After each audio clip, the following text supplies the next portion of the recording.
Boris Johnson critiques Trump's Ukraine peace plan. What does Ukraine gain? In a bold move, Boris Johnson has taken a stand against Donald Trump's proposed peace plan for Ukraine, marking one of his first public criticisms of the former U.S. president. Johnson, a staunch ally of Ukraine and a close confidant of President Volodymyr Zelensky, expressed his deep concerns, stating that under Trump's terms, Ukrainians would essentially receive nothing in return for their sacrifices.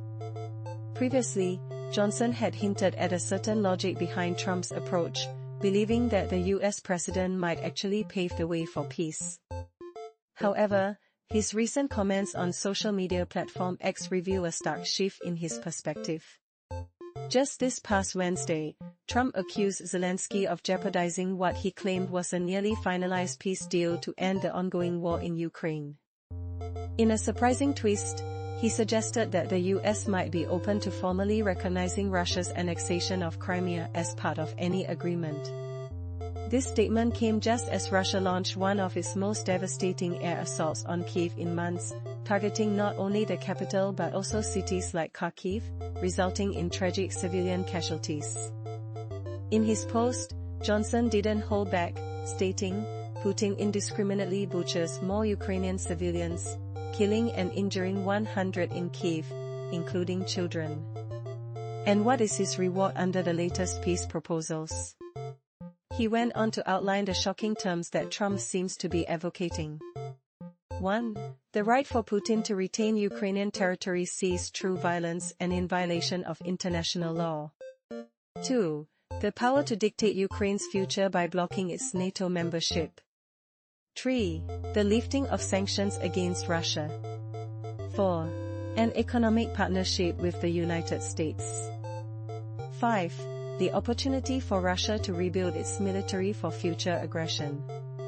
Johnson pointedly questioned, "And what does Ukraine get after 3 years of heroic resistance against a brutal and unprovoked invasion? What is their reward for the immense sacrifices they have made in the name of freedom and democracy?" He lamented that apart from sharing their natural resources with the U.S., Ukraine would gain nothing substantial from this deal. He emphasized that there is nothing in this proposal that could realistically prevent another Russian invasion in the future.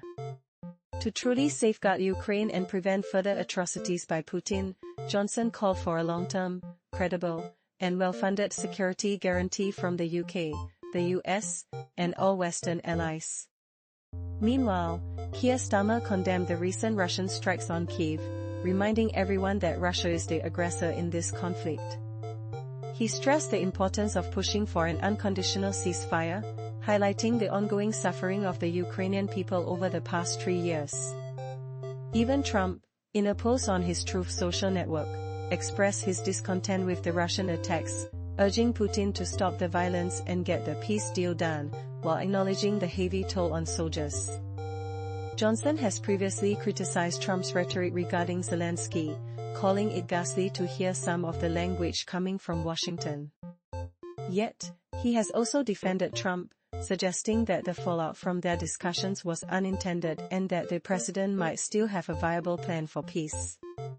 As the situation continues to unfold, the stakes remain high for Ukraine, and the world watches closely to see how these diplomatic efforts will shape the future.